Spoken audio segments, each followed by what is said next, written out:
Es verdad que nuestros estados de hoy son una carga porque la Madre Iglesia todavía les tiene mucho afecto cuando todavía tienen algunas obligaciones, por ejemplo, la religiosidad de la Iglesia, que a ellos, los estados, realmente no les importan.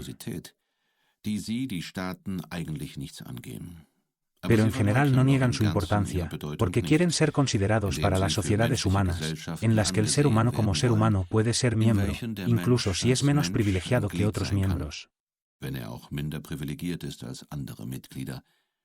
La mayoría admite adeptos de cualquier secta religiosa y recibe a la gente sin diferencias raciales o nacionales. Judíos, turcos, moros, etc. pueden convertirse en ciudadanos franceses. Así que el Estado solo mira la grabación para ver si uno es un ser humano. La Iglesia, como sociedad de creyentes, no podía acomodarse en su seno. La sociedad puede hacerlo. Pero si el Estado no ha llevado a cabo su principio puramente con su propia gente, asumiendo que son seres humanos. Hasta ahora, incluso los norteamericanos todavía asumen que la religión al menos tiene la religión de la rectitud, entonces él ha cavado su tumba.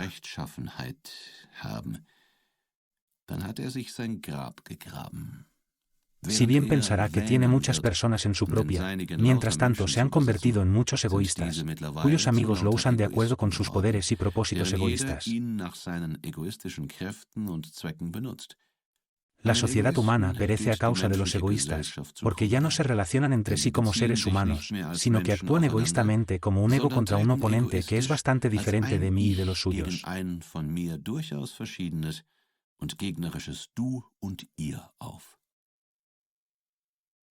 Si el Estado tiene que confiar en nuestra humanidad, es lo mismo cuando se dice que tiene que confiar en nuestra moralidad.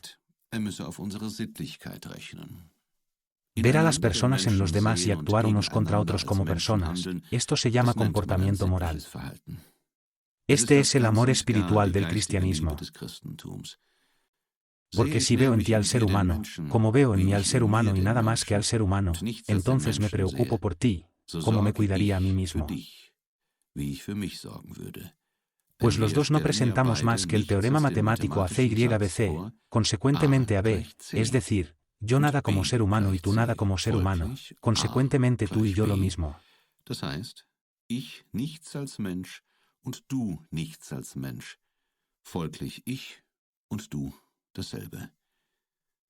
La moralidad no se lleva bien con el egoísmo, porque no se aplica a mí, sino solo a las personas. Pero si el Estado es una sociedad de personas, no una asociación de individuos, cada uno de los cuales tiene en mente solo a sí mismo, entonces no puede existir sin moralidad y debe adherirse a la moralidad. Por eso los dos, el Estado y yo, somos enemigos.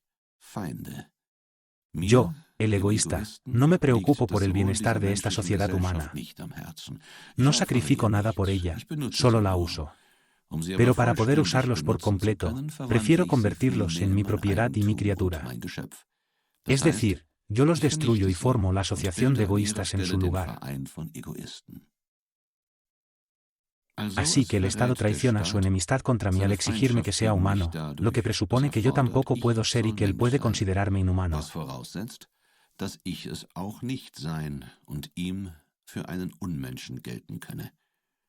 Él me impone la humanidad como un deber.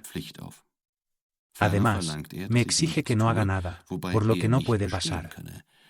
Así que su existencia debería ser sagrada para mí. Entonces no debería ser un egoísta, sino una persona honesta, justa, es decir, moral. Basta, se supone que debo ser impotente y respetuoso con él y sus acciones, etc. Este estado, sin embargo, no presente, pero que aún necesita ser creado, es el ideal del liberalismo progresista. Se debe crear una verdadera sociedad humana, en la que cada ser humano encuentre un lugar. El liberalismo quiere realizar al hombre, es decir, crear un mundo para él, y este sería el mundo humano o la sociedad comunista en general.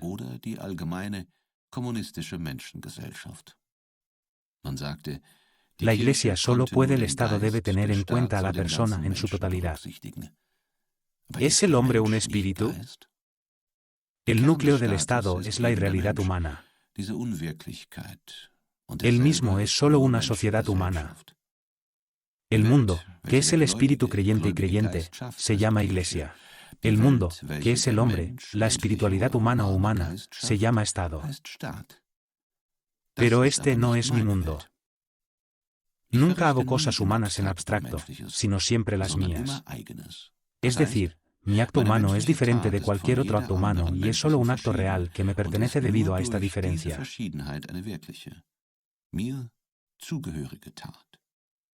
Lo humano de ella es una abstracción y como tal un espíritu, es decir, un ser abstracto. Bruno Bauer, por ejemplo, afirma en La cuestión judía, página 84, que la verdad de la crítica es la última verdad buscada por el cristianismo mismo, es decir, el hombre. La historia del mundo cristiano es la historia de la lucha suprema por la verdad, porque en ella y solo en ella está el descubrimiento de la última o la primera verdad, del hombre y de la libertad.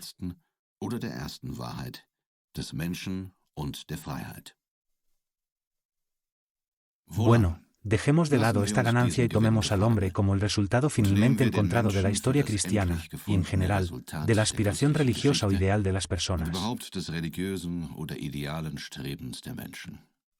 ¿Quién es el hombre ahora? Soy yo. El hombre, fin y resultado del cristianismo, es, como yo, el principio y el material explotable de la nueva historia. Una historia de disfrute después de la historia de los sacrificios, una historia de humanidad, pero mía. El hombre es considerado el universal. Yo y los egoístas somos los realmente generales, ya que todos somos egoístas y vamos por encima y más allá de todo. Lo judío no es lo puramente egoísta, porque el judío sigue siendo devoto de Jehová. No es el cristiano, porque el cristiano vive por la gracia de Dios y se somete a Él. Como judío, como cristiano, una persona satisface solo ciertas de sus necesidades, solo una cierta necesidad, no a sí mismo. Un medio egoísmo, porque el egoísmo de su medio hombre, que es mitad él, mitad judío, o mitad su dueño, mitad esclavo.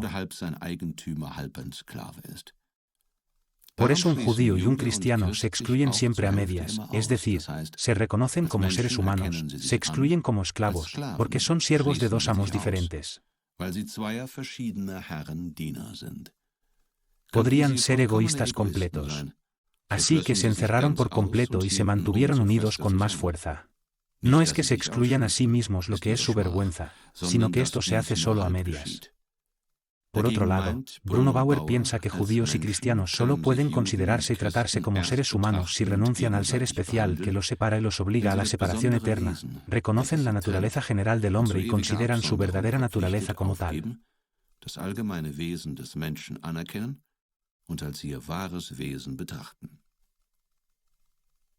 Según él, el error de judíos y cristianos radica en el hecho de que quieren ser y tener algo especial, en lugar de simplemente ser humanos y luchar por algo humano, a saber, los derechos humanos universales.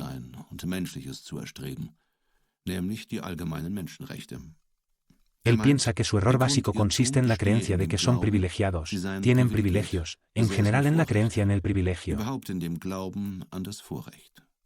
Por otro lado, les ofrece el derecho humano universal, el derecho humano. El ser humano es el ser humano en general y en esa medida todos los que son humanos. Ahora todos deberían tener derechos humanos eternos y disfrutarlos en una democracia perfecta, o, como debería llamarse más correctamente, antropocracia, en opinión de los comunistas. Pero solo yo tengo todo lo que tengo como persona, no tengo nada. Quieres dejar que todo lo mejor fluya a cada persona, solo porque tiene el título de ser humano. Estoy pensando en el acento en mí, no en el hecho de que soy humano. El hombre es solo algo como mi propiedad, como masculinidad o feminidad. Los antiguos encontraron el ideal en ser un hombre en toda su extensión y sentido. Su virtud es virtus et arete, es decir, la masculinidad. ¿Qué se debe pensar de una mujer que solo quería ser una mujer perfecta? Esto no se da a todos, y algunos establecerían una meta inalcanzable con él. Por el contrario, ella es femenina de todos modos, por naturaleza. La feminidad es su propiedad y no necesita una feminidad real. Soy humano, así como la Tierra es una estrella. Tan ridículo como sería darle a la Tierra la tarea de ser una estrella correcta. Es tan ridículo cargarme como profesión para ser una persona adecuada. Cuando Fichte dice que soy todo, esto parece armonizar perfectamente con mis constelaciones. Pero no es que yo lo sea todo, sino que lo destruyo todo. Y solo el yo que se disuelve a sí mismo, el yo que nunca es, el yo finito realmente soy yo. Fichte habla del yo absoluto, pero yo hablo de mí, del yo transitorio.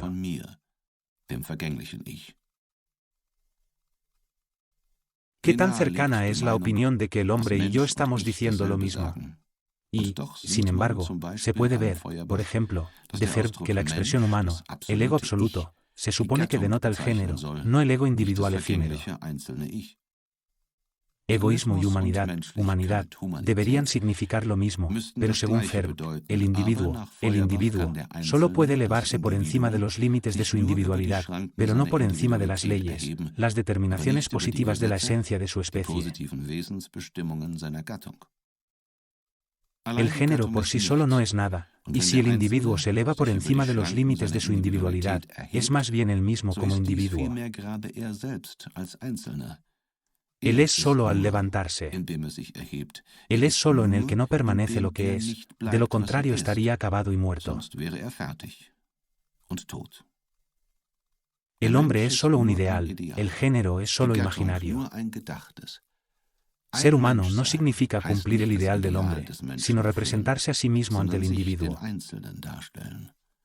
No es como me doy cuenta de lo generalmente humano que mi tarea debe ser, sino como me satisfago a mí mismo. Yo soy de mi especie, estoy sin una norma, sin una ley, sin un patrón y cosas por el estilo. Es posible que pueda hacer muy poco de mí mismo. Pero este poco lo es todo y es mejor que lo que he hecho de mí mismo por la violencia de los demás, por la doma de la costumbre, la religión, las leyes, el Estado, etc.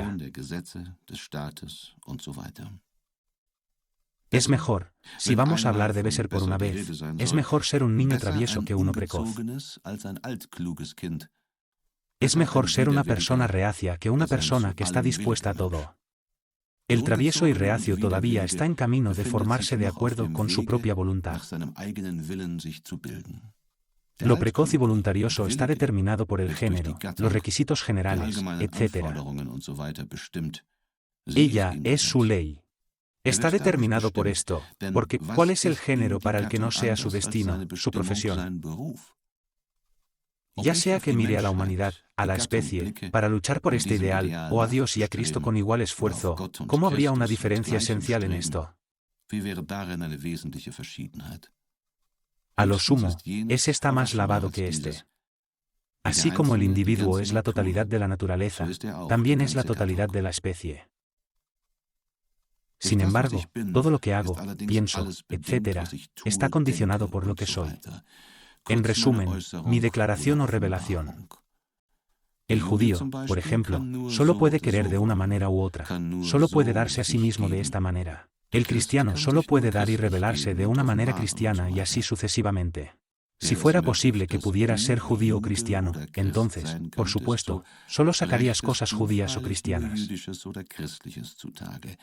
Solo no es posible. Sigues siendo un egoísta en el sentido más estricto, un pecador en contra de todo concepto. Es decir, no eres el mismo judío. Debido a que el egoísta siempre vuelve a ver a través de él, las personas han pedido un concepto perfecto que realmente exprese plenamente lo que eres y que, debido a que es tu verdadera naturaleza, contenga todas las leyes de tu actividad. El más perfecto de su tipo se ha logrado en el hombre. Como judío, eres demasiado pequeño y ser judío no es tu trabajo. Ser griego, ser alemán no es suficiente. Pero sé un ser humano. Entonces lo tienes todo. Acepta al ser humano como tu profesión. Ahora sé lo que debo hacer y se puede escribir el nuevo catecismo. De nuevo, el sujeto está sujeto al predicado, el individuo está sujeto a uno general. Una vez más, la regla de una idea está asegurada y se sientan las bases para una nueva religión. Este es un avance en las áreas religiosas y cristianas especiales, no un paso más allá de lo mismo. El paso más allá conduce al Hijo de manera más reveladora. Para mí, el pobre lenguaje no tiene palabra, y la palabra de Logos es una mera palabra para mí. Están buscando mi ser. ¿No es el judío, el alemán, etc.? Así que sí, el hombre. El hombre es mi esencia. Estoy disgustado conmigo mismo. Estoy aterrorizado y disgustado conmigo mismo. Soy una abominación para mí mismo o nunca soy suficiente para mí mismo y nunca me hago lo suficiente. De tales sentimientos brota la autodisolución o la autocrítica. La religiosidad comienza con la abnegación, la religiosidad termina con la crítica completa. Estoy obsesionado y quiero deshacerme del espíritu maligno. ¿Cómo iniciar ese? Ich begehe getrost die Sünde, welche dem Christen die ärgste scheint, die Sünde und Lästerung wider den Heiligen Geist. Wer den Heiligen Geist lästert, der hat keine Vergebung ewiglich, sondern ist schuldig des ewigen Gerichts. Ich will keine Vergebung und fürchte mich nicht vor dem Gerichte. Der Mensch ist der letzte böse Geist oder Spuk, der täuschendste oder vertrauteste, der schlaueste Lügner mit ehrlicher Miene, der Vater der Lügen. Indem der Egoist sich gegen die Anmutungen und Begriffe der Gegenwart wendet, vollzieht er unbarmherzig die maßloseste Entheiligung. Nichts ist ihm heilig. Afirmar que no hay poder sobre la posición que me doy a mí mismo será muy diferente de lo que era en la era religiosa.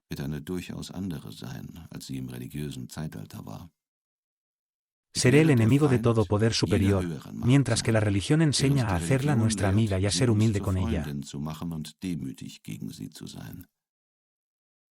El hombre profano aprovecha su fuerza contra todo temor de Dios, porque el temor de Dios lo determinaría en todo lo que permitiría que existiera como santo.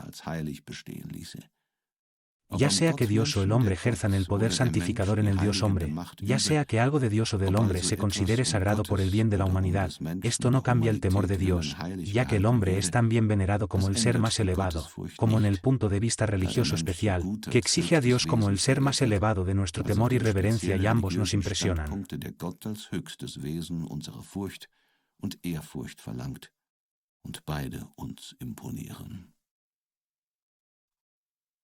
El temor real de Dios ha sufrido un shock desde hace mucho tiempo y un ateísmo más o menos consciente, reconocible externamente por una falta de iglesia generalizada, se ha convertido involuntariamente en un sonido. Solo lo que se le ha quitado a Dios se le ha agregado al hombre. Y el poder de la humanidad aumentó en la medida en que el de la piedad perdió peso. El hombre es el Dios de hoy, y el temor al hombre ha pisoteado el temor a Dios.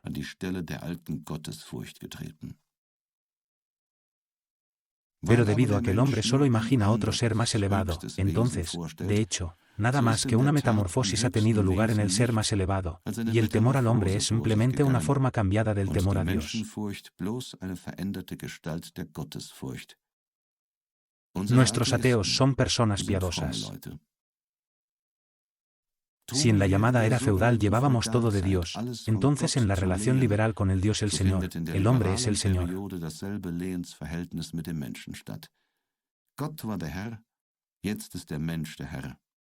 Dios es el Dios, el Espíritu es el hombre.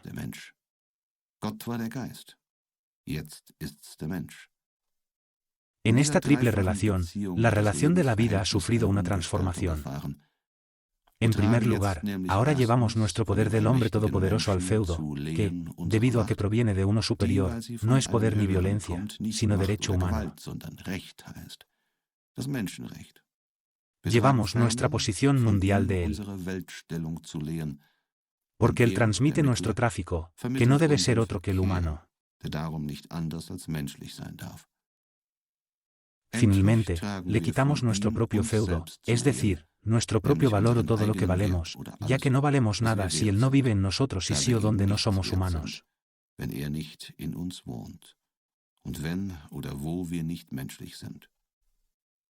El poder es del hombre, el mundo es del hombre, yo soy del hombre.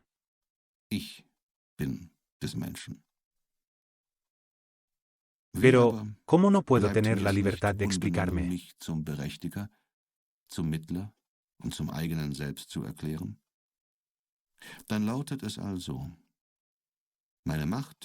Es mi propiedad, da propiedad. Yo soy mi propio poder y a través de él soy mi propiedad.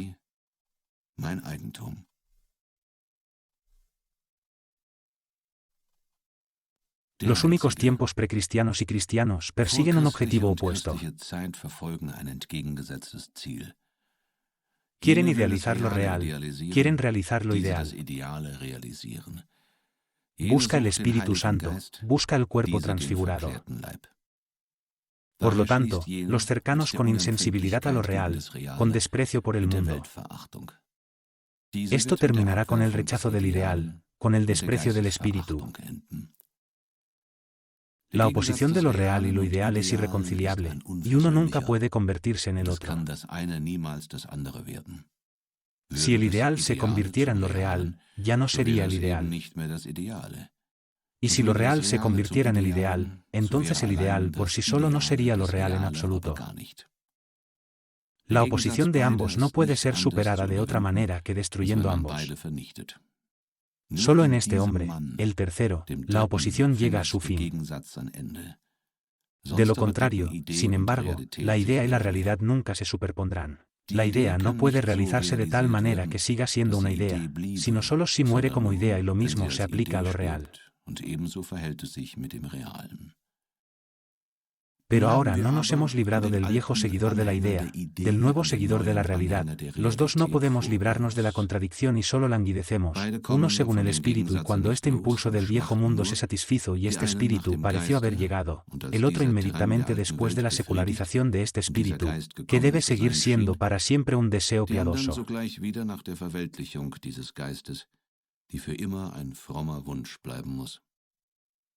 El deseo piadoso de lo antiguo era la santidad, el deseo piadoso de lo nuevo es la corporalidad. Pero así como la antigüedad tuvo que perecer para satisfacer su anhelo, porque consistía solo en el anhelo, así la corporalidad nunca puede surgir incluso dentro de la lucha del cristianismo.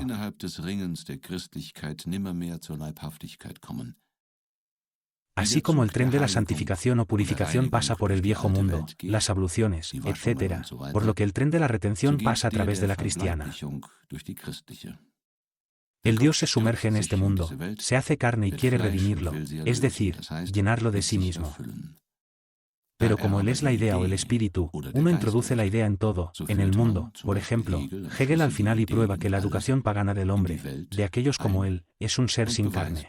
Dass die Idee das Vernunft in allem sei. Dem, was die heidnischen Stoiker als den Weisen aufstellten, entspricht in der heutigen Bildung der Mensch, jener wie dieser ein fleischloses Wesen. El sabio y real, este santo sin vida, que se convirtió en una persona activa, un santo corpóreo, encarnado en la carne. Ein leiblicher Heiliger, in dem fleischgewordenen Gotte. El ser humano involuntario, esto se convierte en el ego corpóreo, en mí.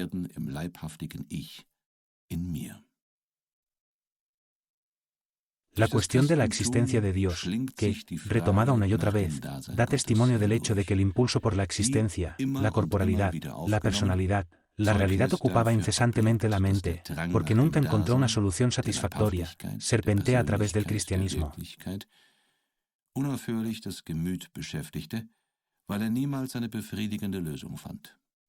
Por fin cayó la cuestión de la existencia de Dios, pero solo para resurgir, que la existencia divina es Feuerbach. Pero incluso esto no tiene existencia, y el último refugio, que lo puramente humano es factible, tampoco otorgará más protección por mucho tiempo. No hay idea de existencia, porque nadie es capaz de corporalidad. La disputa escolástica entre realismo y nominalismo tiene el mismo contenido. En resumen, esta se abre camino a través de toda la historia cristiana y no puede terminar en ella. El mundo cristiano está trabajando para realizar las ideas en las circunstancias individuales de la vida, las instituciones y las leyes de la Iglesia y el Estado. Pero son reacios y siempre retienen algo no manifiesto, irrealizable. Sin embargo, es inquieto comenzar en esta encarnación, sin importar cuánto falle siempre la corporalidad. En la realización hay poco que ver con las realidades, pero todo se debe al hecho de que son las mismas realizaciones de la idea. Por lo tanto, siempre examina de nuevo si la idea, su núcleo, es realmente inherente a lo que se ha realizado. Y al examinar lo que es real, también examina la idea, si se piensa que es realizable de la manera que él piensa que es, o si solo él piensa que es incorrecta, o por lo tanto, impracticable. Como existencias, los cristianos ya no deberían preocuparse por la familia, el Estado, etc. Los cristianos no deben sacrificarse por estas cosas divinas como los antiguos, sino que solo deben usarse para hacer que el Espíritu viva en ellos. La verdadera familia se ha vuelto indiferente y de ella debería surgir un ideal, que es entonces el verdaderamente real. Una forma de pensar santa, bendecida por Dios o liberal es razonable. Entre los antiguos, la familia, el Estado, la patria, etc., son divinos como uno existente. En el caso de los nuevos, la divinidad espera primero, es solo pecaminosa, terrenal como lo que existe, y primero debe ser redimida, es decir, volverse verdaderamente real.